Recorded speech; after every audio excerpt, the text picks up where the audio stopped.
Hello, this is the January 2024 video edition of the Iowa General Fund Monthly Revenue Memo. My name is Eric Richardson, Fiscal Analyst with the Iowa Legislative Services Agency, the nonpartisan support agency of the Iowa Legislature. This video covers Iowa General Fund revenue for fiscal year 2024, year to date. January 31st is one of Iowa's most significant due dates, with calendar year Q4 income tax withholding and estimate payments, December sales and use tax monthly payments, and annual sales and use tax returns all due on that date. Outside of general fund receipts, the December monthly motor fuel tax payment is also due January 31st.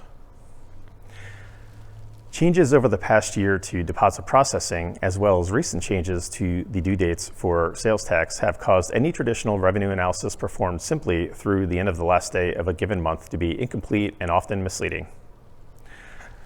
For that reason, the LSA's monthly video memos present information through the first day of the following month, where the month-end deposit processing and due date changes no longer impact the analysis in a meaningful way. For the month of January 2024, the issues were eliminated with transactions processed on February 2nd. While year-to-date growth through the end of January and on a fiscal year basis, as presented on page 2 of the LSA monthly revenue memo, shows growth at $106 million and 2.1%, receipts through February 2nd reflect a lower, more accurate growth of $63.5 million and 1.2%. This table shows that only one of the three main sources of Iowa General Fund revenue have increased during FY 2024, with individual income tax down 19.3%, sales and use tax down 2.3%, and corporate income tax up 4.4%. Meanwhile, insurance and other taxes have increased by $567.3 million and 827% due to the pass-through entity tax, or PTET, being classified into other tax.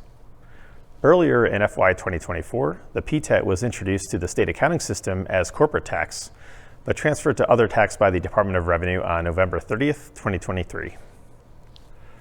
Breaking net revenue into gross receipts and refunds, the current situation looks stronger. Gross revenues through February 2nd are up 2.4%, but net revenues are lower due to a significant increase in regular refunds of 43.4%. School infrastructure transfers have decreased 7.4% during FY 2024. This chart shows fiscal year 2024 year-to-date net revenue growth as it has been calculated for these monthly video memos.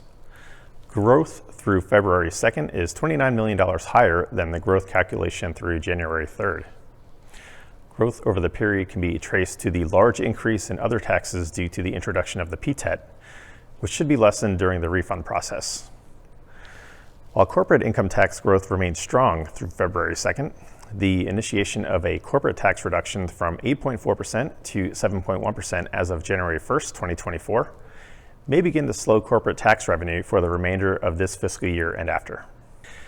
In summary, net revenue growth increased from January 3rd through February 2nd, and overall growth remains above the negative 1% growth rate expected for the entire fiscal year. Previously enacted tax rate reductions to the franchise tax, inheritance tax, individual income tax, and corporate income tax are expected to weigh on net revenue growth as fiscal year 2024 continues.